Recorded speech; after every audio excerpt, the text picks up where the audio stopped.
Petrol ডিজেলের দাম বাড়লো, লিটার প্রতি পেট্রোলের দাম বাড়লো 3 টাকা 14 পয়সা আর 1 লিটার ডিজেলের দাম বাড়লো 3 টাকা 11 পয়সা।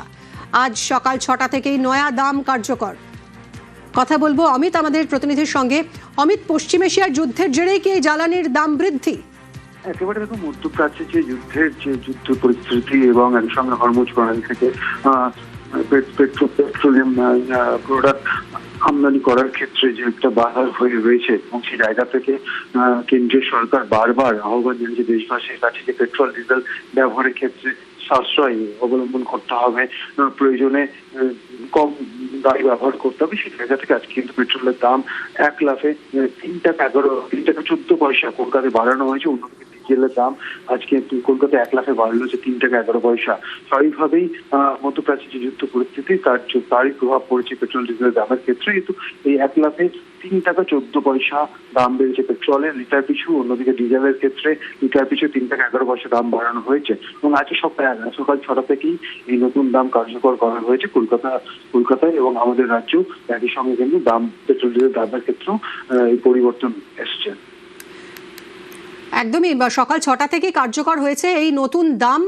লিটার প্রতি পেট্রোলের দাম 3 টাকা 14 পয়সা করে বাড়লো আর ডিজেলের দাম বাড়লো লিটার প্রতি 3 টাকা 11 পয়সা করে। পশ্চিম এশিয়ার যুদ্ধের জেরে এবার জ্বালানির এই দাম বৃদ্ধি এবং এর আগে আমরা দেখেছি প্রধানমন্ত্রী বারবার জ্বালানি সাশ্রয়ের কথা বলেছেন।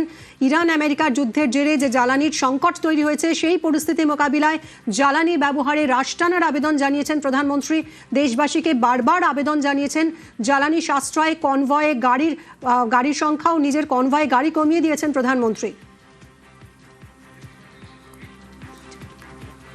প্রধানমন্ত্রীর কনভয়ে গাড়ির সংখ্যাও কমিয়ে দিয়েছেন, কারণ জ্বালানি সাশ্রয় এই মুহূর্তে অত্যন্ত প্রয়োজন এবং প্রধানমন্ত্রী বারবারই জ্বালানি সাশ্রয়ের কথা বলেছেন দেশবাসীকে।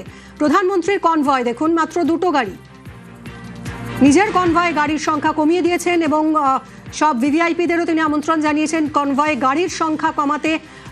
সপ্তাহে 1 দিন করে পাবলিক ট্রান্সপোর্টে যাতায়াত করার আবেদনও জানিয়েছেন প্রধানমন্ত্রী। ওয়ার্ক ফ্রম হোমের পরামর্শ দিয়েছেন এবং এই অবস্থায় জ্বালানি সাশ্রয়ে সবাইকে এগিয়ে আসার আহ্বান জানিয়েছেন প্রধানমন্ত্রী। এবং আজ সকাল 6টা থেকে আবারও পেট্রোল ডিজেলের দাম বাড়লো। লিটার প্রতি পেট্রোলের দাম বাড়লো 3 টাকা 14 পয়সা এবং ডিজেলের দাম লিটার প্রতি 3 টাকা 11 পয়সা বৃদ্ধি হলো।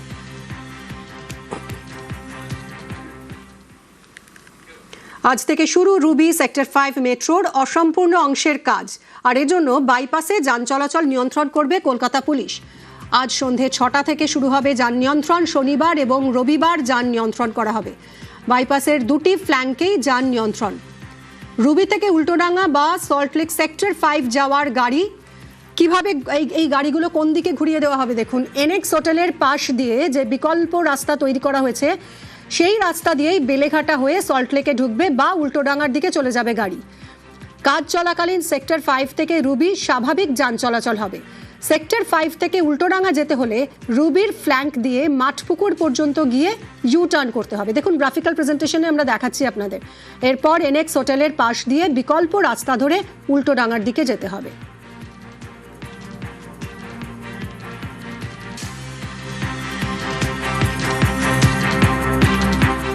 Pending work at Chingadihatta 15th May 2026 शुरू होच्छे। In first phase 60 hours up to 8 AM of 18th May 2026.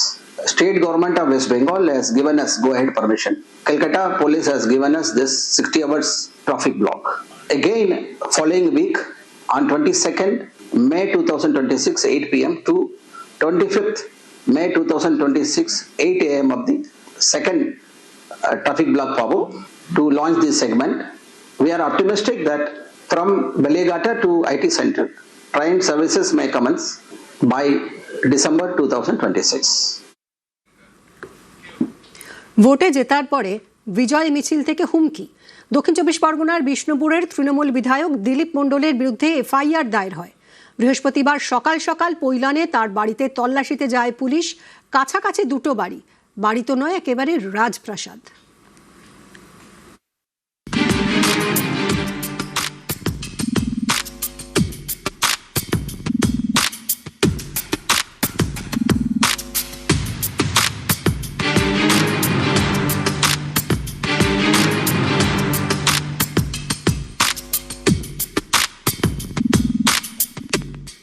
বিশাল বাড়ি, বাগান, সুইমিং পুল,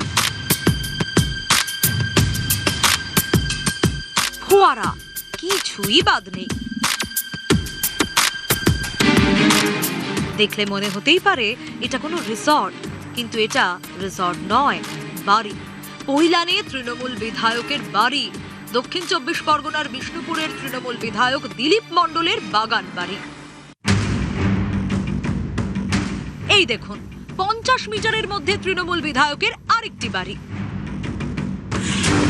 দক্ষিণ 24 পরগনার ডায়মন্ড হারবার লোকসভা কেন্দ্রের মধ্যে পড়ে বিষ্ণুপুর। এই বিধানসভা কেন্দ্রের তৃণমূল বিধায়ক দিলীপ মণ্ডল।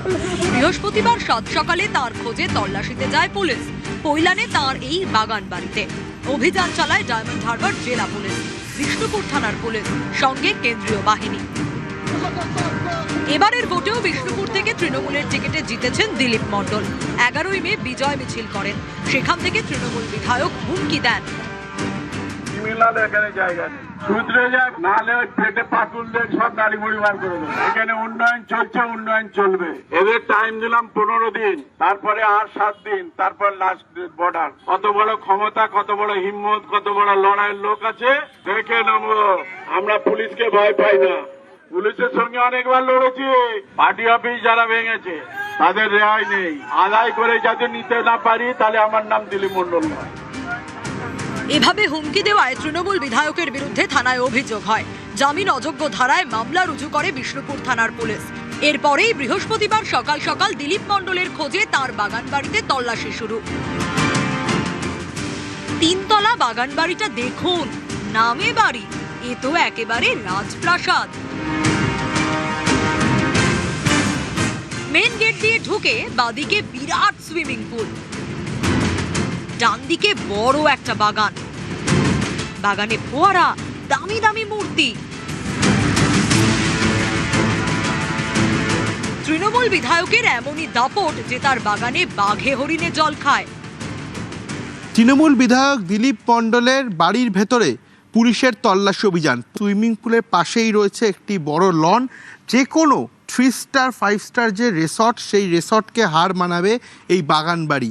পাশে রয়েছে এরকম কিছু বিদেশি পাখি, এবং বিদেশি পাখির পাশেই রয়েছে বেশ কিছু এক্সোস্টিক যে মূর্তি, অর্থাৎ বিদেশি যে মূর্তি, সেই মূর্তি রাখা রয়েছে। বাড়ির বাইরে দাঁড় করানো একের পর এক গাড়ি। বাগানের একদিকে গুহা, ভিতরে স্টোর রুম।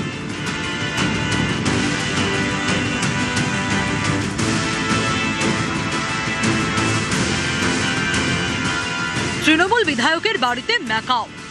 তৃণমূল বিধায়ক দিলীপ মণ্ডলের ছেলের দাবি এটা নাকি তাদের পৈতৃক বাড়ি। এটা ফ্যামিলিগত বাড়ি, এটা দিলীপ মণ্ডলের বাড়ি নয়। দিলীপ মণ্ডলের ভাগে আছে, নাম আছে, ঠিক আছে। এখানে কাকাদের নাম সবার ভাগে আছে। এটা মিনিমাম 15 বছর বিধানসভায় গেছিল। তারপর পুলিশ চাইছে আমাদের উপরে এখন অত্যাচার করবে।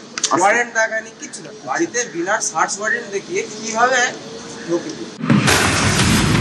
তৃণমূল বিধায়কের ছেলের দাবি এটা তাদের পৈতৃক বাড়ি, কিন্তু অন্য গল্প শোনা যাচ্ছে অন্যদের মুখে। তার এই প্রপার্টি দেখে বুঝতে পারা যাচ্ছে এটা কখনো বৈধ সম্পত্তি হতে পারে না, এবং আমি দাবি করব যে এই সম্পত্তির উপযুক্ত তদন্ত হোক। এই বাগান বাড়ি থেকে কিছুটা এগোলেই দিলীপ মণ্ডলের আরেকটি বাড়ি, এটাও আরেকটা প্রাসাদ। এই বাড়িতেও কেন্দ্রীয় বাহিনীকে সঙ্গে নিয়ে এদিন তল্লাশি চালায় পুলিশ। তৃণমূল বিধায়ক দিলীপ মণ্ডল, তার প্রমোটিং এর ব্যবসা। 1998 সালে বিষ্ণুপুরে কুলেরদাড়ি পঞ্চায়েতের উপপ্রধান হন। 2001 সালে তৃণমূলের টিকিটে প্রথমবার বিষ্ণুপুরের বিধায়ক। 2006 সালে হেরে যান। 2011 থেকে টানা 4 বার তৃণমূল বিধায়ক। 2021 সালে পরিবহন প্রতিমন্ত্রী হন। বিষ্ণুপুরের বিধায়ক হিসেবে বুধবার বিধানসভায় শপথ নেন দিলীপ মণ্ডল। তৃণমূলের বিধায়কের বাগানবাড়ির সিসি ক্যামেরার ফুটেজ সংগ্রহ করেছে পুলিশ। সেখানে দেখা গিয়েছে বৃহস্পতিবার সকাল 9:04 নাগাদ বাগানবাড়ির পিছন দিক দিয়ে তিনি বেরিয়ে যাচ্ছেন। 9:15 থেকে তৃণমূল বিধায়ক দিলীপ মণ্ডলের ফোন বন্ধ। নিউজ 18 বাংলা। বারাসাত মেডিকেলে শিশু বদল, তার মধ্যে এক সদ্যজাতের মৃত্যু। এই অভিযোগে শোরগোল। 3 সদস্যের তদন্ত কমিটি গঠন করেছে হাসপাতাল কর্তৃপক্ষ।